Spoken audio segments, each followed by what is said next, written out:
You can build an asset or you can buy an asset. I would say I have been a person in my life that is like so hung up on building an asset. But this book has really opened up my eyes to like, girl, you don't have to build an asset. You could buy an asset. Like, and I already knew that. Like, okay, there is real estate. I could buy a multifamily home, live in one of the apartments, and let everybody else pay their rent. That's my rent, and then I'm still making money in my sleep. You type beat, but it's like I'm so creative.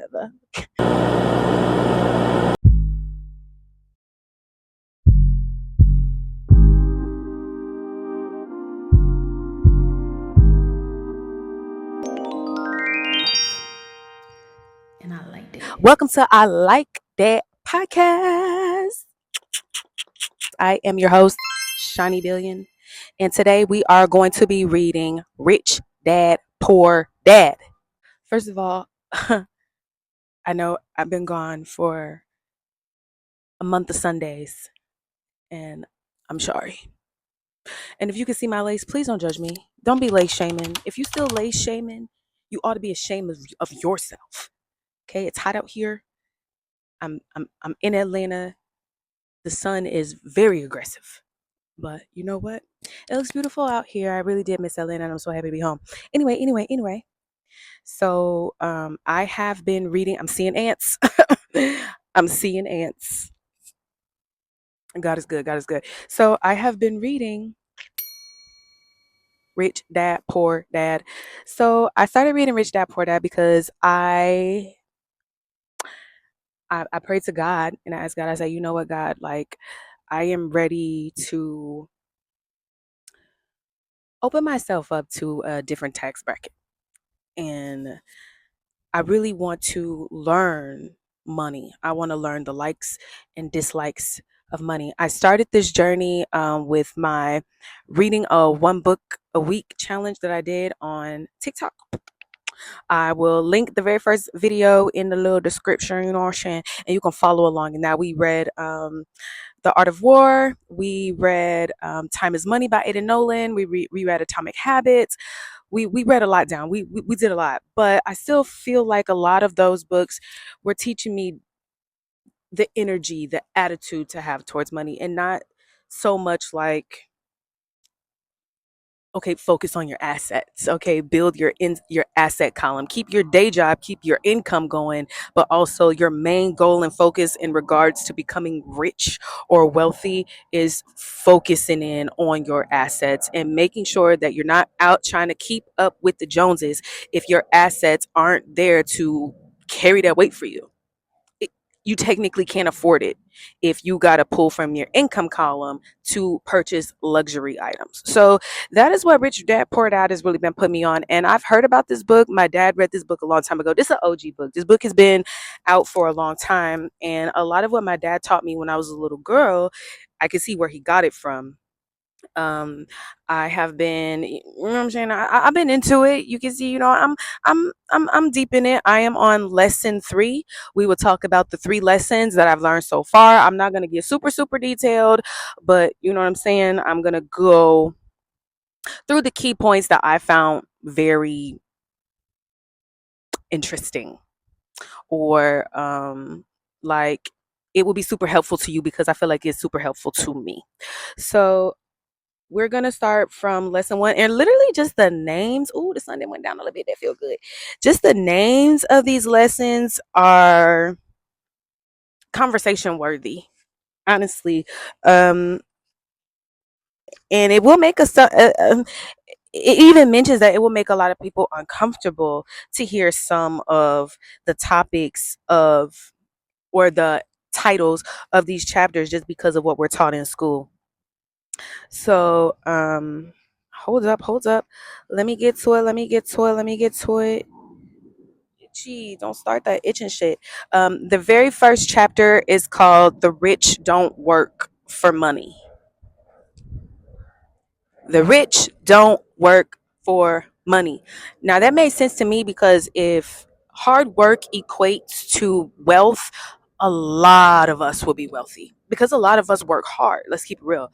A lot of us get up, we clock in, a lot of us get up, we do, even the companies that we've created for ourselves, we work very fucking hard, and you still ain't seeing that wealth, or you don't not having that comfortability of wealth yet, because hard work doesn't equal wealth.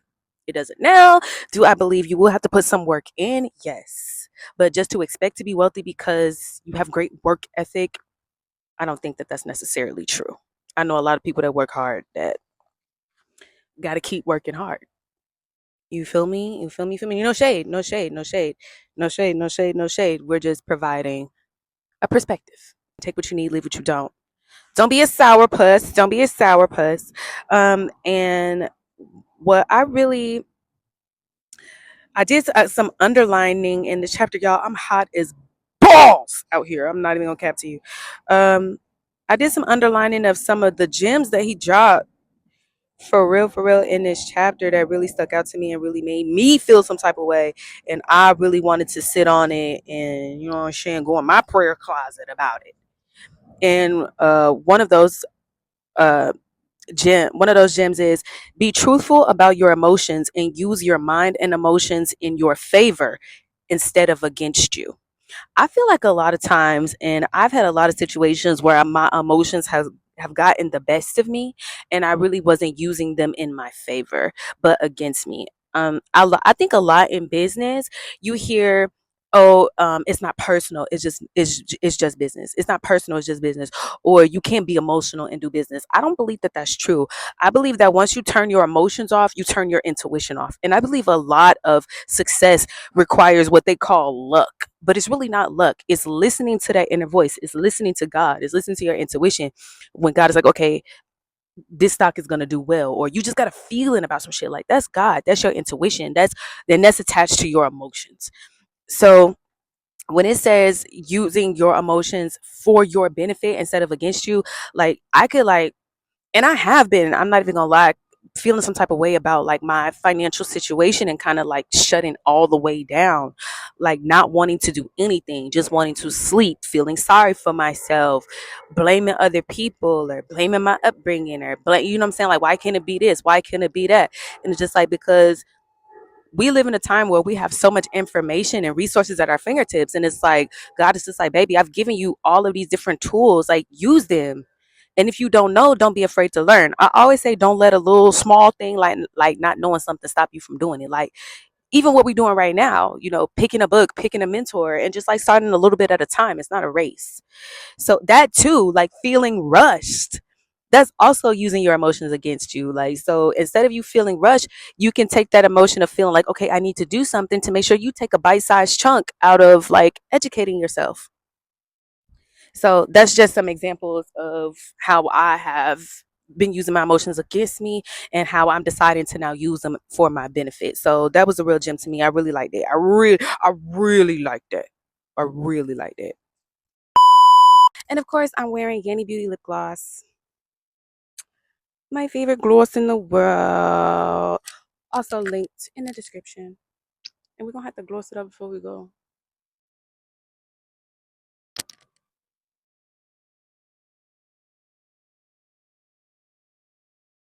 Again, love this gloss. It's a thick gloss and they use all natural ingredients. It's a black owned lip gloss company. She eats. She eats. I have two more underlines, so let's talk about it. Okay, so it says every culture needs teachers. Every culture needs teachers. I feel like that state. Hold up. Make sure ain't nothing crawling on me. What it? What's that? What's that? Okay, okay, okay. I'm cool. I'm cool. I'm cool. When it says every culture needs teachers, I really feel like that's important, because what somebody else is going to teach you from their culture doesn't apply doesn't apply to you, because they're starting in a completely different place in the race. Let me run it back. Sometimes, most of the times, a lot of times, it is very helpful to learn for someone who has actually stood where you are standing, so that they can give you like real life advice on how to move. You can't really take, and again, God is good. Like, I don't put nothing past anybody. I really don't. But a lot of times, taking advice for somebody who has no experience in your culture, has no idea like what you deal with on a daily basis, has no idea of where you're starting from, the way that they think and the way that they maneuver is going to be completely different from yours, and it may be hard for you to relate to them. I feel like it is very important to keep it open and to keep a variety of like teachers and coaches, because like I don't think that it's beneficial to be one track minded. And again, take what you need, leave what you don't. But it's helpful for me to listen to maybe a woman talk to me about how she was able to maneuver through her life. It may be even better for me to listen to a black woman and she's teaching me how she maneuvered through her life. It may be even better to listen to a black woman who comes from a big family or who wants the same things that I want, or you know what I'm saying, have been have stood where I've been, have stood where I am currently standing, and have made it out of that way, or have used her situation to her highest good. Like, what resources did you use? Because I'm pretty sure, like, if those resources were available to you, they're probably available to me, because we have similarities in our upbringing. You know what I'm saying? And I'm not saying that that's always the case. Of course, it's not. It's not always the case, but it is helpful. And that line really like spoke to me, because it's like, Shawnee, you may feel or think that you starting from zero. You may feel or you think that you, oh, I keep just feeling like she calling me. You may feel or you may think that you don't have like the certification or you're not qualified. But it's women who are literally standing where you are standing, or will be standing where you are currently standing, that are going to really resonate with you, because you're coming from an authentic place. You're not coming from this, oh, this is just some shit I made up, or this is just some shit I think you should do. No, like, I literally was standing there. I literally had to start over a couple times. I literally was dealing with heartbreak and all these different things that was going on in my life, while I was still trying to like get myself together and building a relationship with God and building a relationship with money. Is like, girl, it's women who are gonna need you. And it's necessary for you to be standing where you are so that your word can hold weight. So I feel like myself, if even like, if you are looking for a mentor, if you're looking for someone to help you along the way, it is beneficial to have someone that has stood where you are standing, that could really give you that sauce. And you gonna know it ain't cap. You're gonna know it's not cap. This is real. Y'all heard that? This is real deal shit. This is real deal shit. Okay, I got one more. I got one more from this chapter. To spend your life living in fear, never exploring your dreams, is cruel. Ooh, let me run that back. Let me run that back. It says to spend your life in fear, never exploring your dreams, is cruel. Not only is it cruel to you, but it's cruel to the lives that you were meant to touch with your gift. For real. And everybody who has ever stepped out in a dream, or stepped out and did something that they was thinking, or stepped out on something they just had an interest in, felt that little twinge, you know what I'm saying? Felt like they little felt their butthole tighten up, like, oh my god, what am I doing here? What am I doing? Oh my god, they better, oh my god, I'm stupid. I don't know. Everybody's felt that. It's normal. And it really reminds you that you're living. You're not in a plateau in life. You're taking necessary risks for yourself. And it's not just yourself that's going to benefit. So many people benefit from you living your dreams. So many people benefit from you being truly happy and in your authenticity. So many people benefit from it. So many people benefit from it. But the kicker, oh my god, I just poked myself in the eye. Just poked myself in the eye. Poked myself in the eye. The kicker is you will probably lose the people who benefit from you not being happy. And that doesn't feel good. Sometimes, it makes you feel alone. It makes you feel crazy. It makes you feel like you made the wrong decision. It makes you feel like you want to retreat, like you just want to go back. You want to be comfortable. You want to feel comfortable. You want to feel wanted. You want to feel like you got friends. You know what I'm saying? You want to feel like you just out here frolicking by yourself. Like, you want to feel like you belong somewhere. But It just so happens like God is so good, like it may not stay that way forever.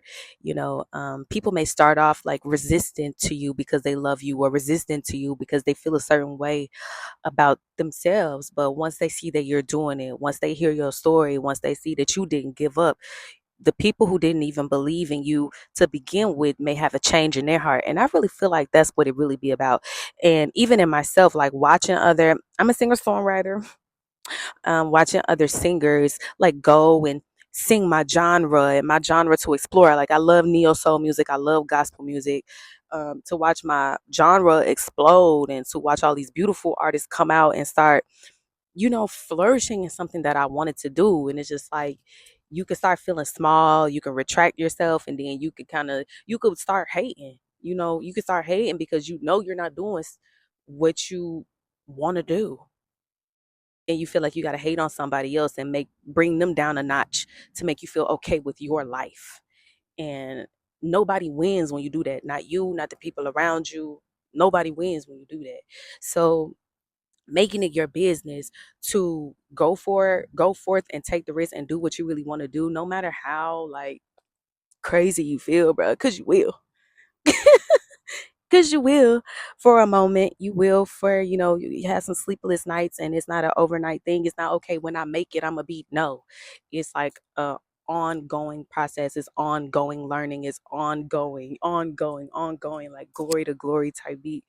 But um you'll find yourself having the most fun. Like I'm literally sitting outside in my apartment complex recording my YouTube, doing my talking, using my voice, doing my shit. And God has been really putting it on my heart to bring my ass out here for the last couple of weeks. And I just been fighting it like, no, I don't have this, I don't have that, I don't have this, I don't have that. You can give yourself excuse after excuse after excuse after excuse as to why you're not doing what you want to do. Cut it. Cut it out. Cut it out. Okay, let's keep going. Let's go to chapter 2. Ooh, ooh, ooh, ooh, ooh. Okay, so the title of chapter 2 is Why Teach Financial Literacy. Actually, I'm gonna read the little, you know what I'm saying? They got a little quote at the beginning of this chapter, so I'm gonna read it. The quote is, "It's not how much money you make, it's how much money you keep." Ooh, say it for the people in the back. It's not how much money you make, it's how much money you keep. Period. Okay. The first outline that I have of this chapter is on the first page. It says, "Our assets are large enough to grow by themselves." The key that I've been learning from this book, okay, let's go ahead and compound chapter 1 and chapter 2, is using your emotions, using your creativity, and building your asset column. Once your asset column get to flipping by yourself, boo, you good. Your asset column get to flipping by itself. Your asset column is making money while you sleep. Money is the hardest worker. Look at me. Money is the hardest worker, and money don't get tired. Money don't get tired. Money don't need no vacation. Money don't need no massage.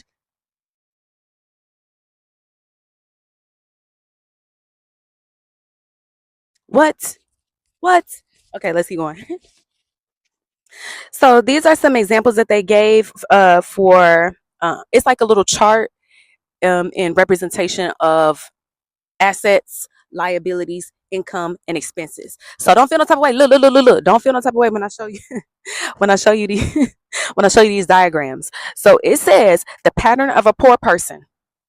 Okay, I'm gonna. This is what it looked like. So you see, their salary comes from an outside source. That's the job, right? Their income is a salary. It goes directly out. There's no liabilities. There's no assets. You paying your rent. You paying for food. Okay, you paying your utilities. It's going straight out. You ain't got no assets. You ain't got no liabilities. Okay, let's move on to the middle class. Boom, boom, boom, boom, boom. Can you see that? Because I really can't see because the sun is in my eye. So with the middle class, your income is coming from an outside source like a job. Your income is a salary, and it goes in a loop into liabilities. So the difference between a poor person and a middle class person is a middle class person has liabilities. So they may have a mortgage, car loans, credit card loans, school loans. Okay, these are your doctors and your lawyers. People that get paid a lot of money, who has spent a lot of money going to school. You know what I'm saying? They got a little bit more money. They can get them a nice car, paying that car note. They can put that down, get that crib, paying that mortgage. But they ain't got nothing that's doing backflips while they not at the office. They ain't got nothing doing backflips while they in the hospital. You know what I'm saying? They ain't got nothing that's working on their own. They still got to go to work. And again, it's going straight out. Out, out, out, out, out. Okay, so this is a chart of a rich person. Okay, boom. You see, their income doesn't even come from, um, I'm so sorry. Their cash flow doesn't start in their income box. Their cash flow starts in their asset box. Their cash flow starts at the backflips already. They money work hard for them. They ain't got to go to work. You see that? It starts right here. They money, their real estate. Okay, their multifamily home is bringing in their bread. Okay, their stocks is bringing in their bread. Their bonds, their notes, their intellectual property, their royalties. That's making money while they sleep. That's bringing in their bread, and it goes into them being able to invest into the income box. So that is rental income, dividends, interest, royalties. You know what I'm talking about? You know what I'm talking about? And so you're able to easily pay your expenses, which is taxes and your mortgage payments, your liabilities, your mortgages, your customer loans, your consumer loans. I'm sorry, and credit cards. It's light work. It's light work for a rich person. It's light work, and I just found that really interesting. So interesting that I did a little chart for myself. Don't laugh at my handwriting. I don't know if I'm gonna show this for real, but I was just thinking about my life and really painting a picture for where I am at financially and what are my assets? Do I have any assets? What are my liabilities? Do I have any liabilities? What is my source of income? What are my true expenses, like to live, like food, water, shelter, all that, like baseline liabilities, and how can I trim the fat in order for me to be able to make sure that I'm pouring into my investments, my assets, right? So I was gonna show y'all, but I'm gonna keep this a secret because I don't think that it's good to, like, what I'm saying, be putting all your business out there in the street. Sometimes it's just between you and God and your life partner about what you're doing with your money. And I believe that's important too. The moment you let everybody in on your business, like the next chapter really gets into that. We're gonna get into that. Um, but the moment you let everybody's energy into your business and into what you got going on, you could be like a leaf blowing in the wind. You know what I'm saying? It blow this way, you over here. You blow this way, you this over here. You don't really know what to do because you're not doing your own research yourself. You're taking everybody else's word for it. Especially people who, they may have it may be all love. Don't get it wrong. You know what I'm saying? It's not bad people or anything like that. Like, they may truly love you, truly want you to win. It's just they don't have, what's the word I'm looking for? The experience to give you that information. You know what I'm saying? You feel me? And ain't nothing wrong with that. Ain't nothing wrong with that. Ain't nothing wrong with that. Ain't nothing wrong with that. So, yeah, I think that you should do that. I'm gonna put like a little description of the homework and of what I did. It was very small. It did not take long. But I'm gonna put a little description of the homework that I think that you should do for yourself, so you can see the story that the numbers tell. The numbers always tell a story. Your bank account, your assets, your liabilities, your expenses, your income, they tell the story of your relationship with money. It's either romantic or it's tragic or even comedic. Mine was mine's a little bit of both. Mine's is comedic and a little romantic, a little tragic as well. Super cute heart earrings, necklace, and bracelet. Linked in the description. Super cute, super cute. I'm not gonna show y'all the other side because I did not glue down the other half of my wig. It's just kind of like sitting there. So, yeah. Okay. You need to learn how to have your increased efforts benefit you and your family directly. Let me read that one more time. You need to learn how to have your increased efforts benefit you and your family directly. So, again, talking about working harder, the moment that there's more effort involved, there should be more benefit involved for you and yours. If we are saying, I'm about to work hard just because I want to work hard for this company, or I want to work hard for this person, or I want to work, if it's not, and this seems a little fucked up to me, I'm not going to lie, but this is just like me coming out of the grooming process of being a good worker. When you going above and beyond for a company that's not going above and beyond for you, when you putting in all this extra effort and, you know what I'm saying, all these extra hours, you're doing all this extra shit for the sake of, she's a hard worker, she does a good job, she's dependable. I mean, cool, but as long as you benefiting from that in some way and in longevity, and again, take what you need, leave what you don't.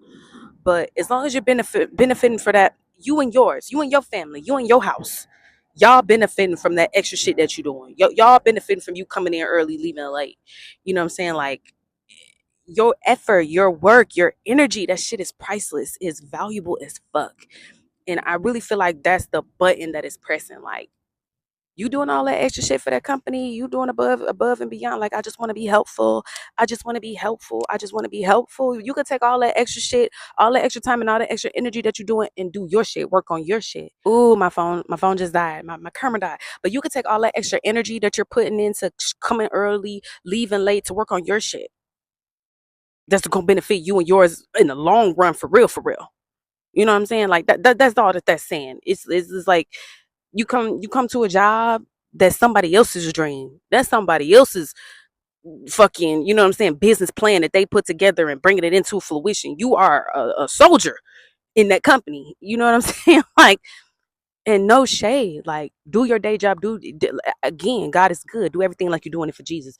But like, make sure you keep it in mind. Make sure you keep it in your head. Like, hey, look, this is my job title. This is what I signed up for. Anything extra gonna have to benefit me and mine, and it's gonna have to be substantial. It be like that sometimes. Again, take what you need, leave what you don't. Take what you need, leave what you don't. Okay. I have another one. It says, if I stop working today, how long could I survive? If you stop working today, how long could you survive? That is your net worth. If you stop working today, how long could you survive?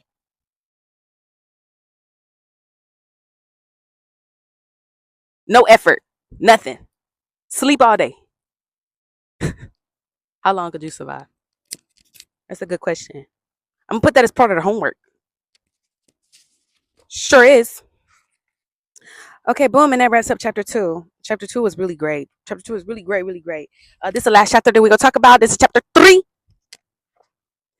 and this. Let me see. So this is what I was talking about earlier when I was saying, like, minding your business. The chapter, the the title of this chapter is literally called "Mind Your Business." It talks about making sure that you are paying attention to the story that your numbers are telling you. And when it says mind your business, when you go onto that work field, or when you are conversating with anybody about whatever you got going on, you make sure that you keep you and yours between you and yours and God. Like, the moment that, like, everybody got a hand in how you maneuver, everybody got a hand in how you are placing your assets, again, like, you could become like a leaf in a breeze, like, you this way, you that way, you this way, you that way. And I believe that from this chapter it's really like, get in a prayer closet about your finances and make sure that you're paying attention to them. And you are minding your business in a way that you are setting yourself up to win. And the way that you set yourself up to win may not be the same as the way somebody else is setting themselves up to win, even if they mean you all the love in the world, even if they don't mean you no harm. So the quote from this chapter, the quote for the beginning of this chapter is, the rich focus on their asset column while everybody else focus on their income statement. So going clocking in early, leaving late, making more money just for it to go straight out into your expenses, this means you need to mind your business a little bit more. And in that way, taking the God-given talents and the God-given gifts that you have inside of you right now today, or even that you have interest in, even a inkling, a mustard seed of interest, and be like, you know what, I'm gonna invest some time into learning a little bit more about this, and then I'm going to invest a percentage of my income and invest in this, and I'm going to make sure that this becomes an asset. You can build an asset or you can buy an asset. I would say I have been a person in my life that is like so hung up on building an asset, but this book has really opened up my eyes to like, girl, you don't have to build an asset, you could buy an asset. Like, and I already knew that, like, okay, there is real estate. I could buy a multifamily home, live in one of the apartments, and let everybody else pay their rent. That's my rent, and then I'm still making money in my sleep. You type beat, but it's like, I'm so creative, but I'm so creative. It's like, okay, bet, like, be creative. Like, no one's saying like stopping me from being creative. Nobody's saying like just because just be, just because I got real estate that I'm less of a creative person. Like, get like really getting out the box that we create for ourselves, and be open. Really truly be open. So hold on, let me get to the outline parts of this chapter that I did. It says keep expenses low, reduce liabilities, and diligently build a base of solid assets. Now, let me tell y'all something. When I tell you God, oh Lord, I'm so hot. The wig what melting right off my forehead. When I tell you God has groomed me to be okay with just having like my necessities for a minute. And I feel like a lot of people that come from a place or an environment, a community where they've been okay with like having a bare minimum, sometimes that could be like a gift and a curse. A gift because you know how to survive with little. You don't need that much. Like, it ain't ruffling your feathers not to have blah, blah, blah, blah, blah. You know what I mean? Like, it would probably ruffle somebody's feathers who come from a different background than you.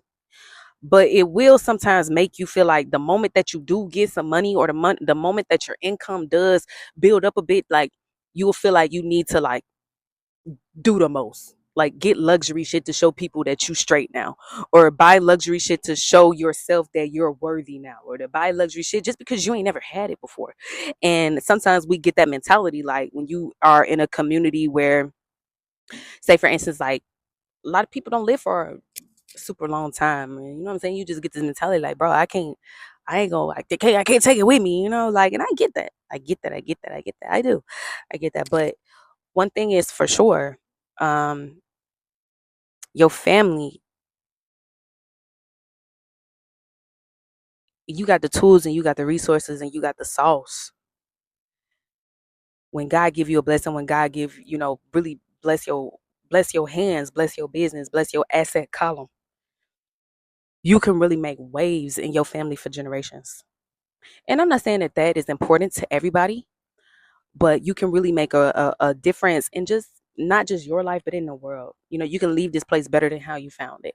And I'm not saying you can't do that without money, but I am saying with opening yourself up and having more resources available to you, because money does bring resources.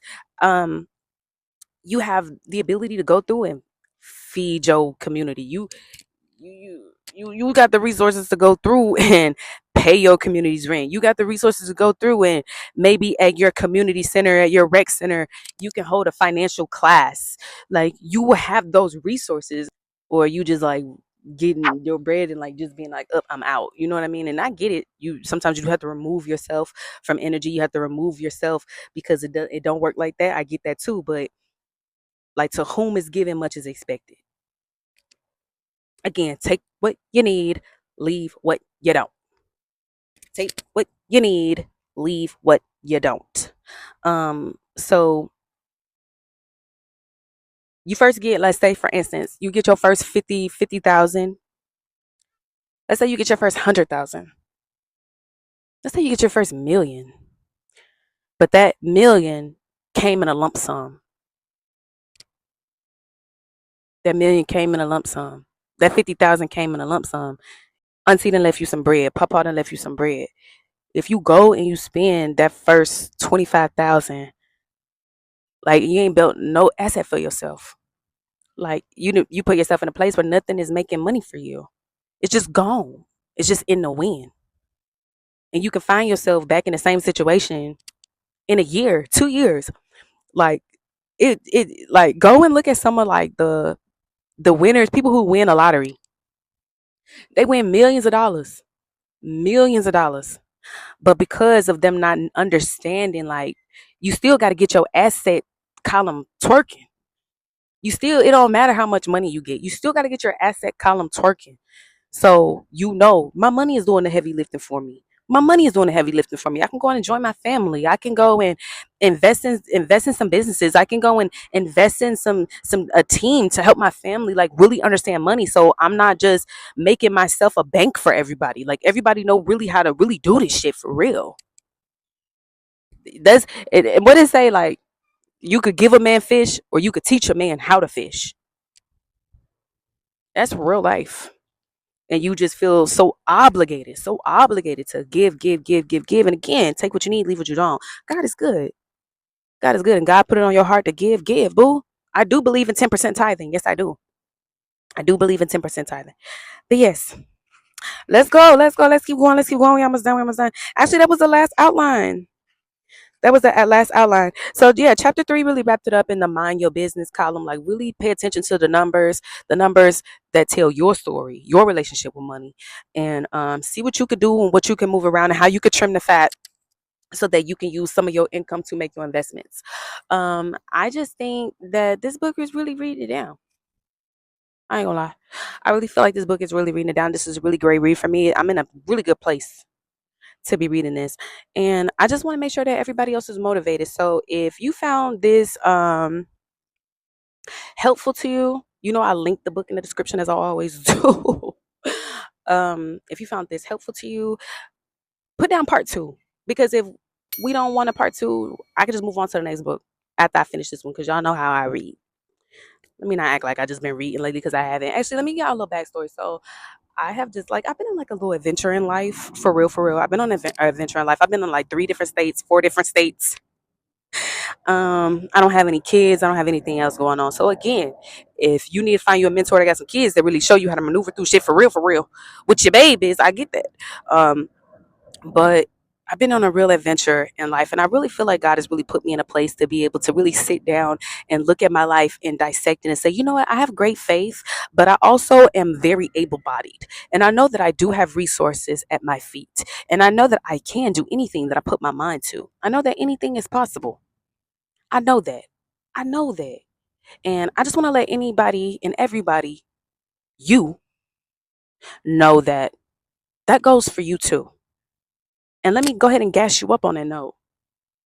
Let me go ahead and gas you up on that note. You are currently seeking wisdom forever and always. And I like that about you. You are open to the story that the numbers tell about your financial relationship. And I like that about you. You taking that story that the numbers is telling you and you making small bite-sized changes. And I like that about you. You are using your emotions to your benefit. And I like that about you. You know that any extra effort that you put in anybody else's dream, in anybody else's business, anybody else's corporation is going to benefit you and yours effective immediately and in longevity. And I like that about you. You tuned in to another episode of I Like That podcast. And I like that about you. Well, yeah, I'm about to get about this sun. I'm about to get about this sun. Thank you so much. Love y'all. Bye. And I liked it.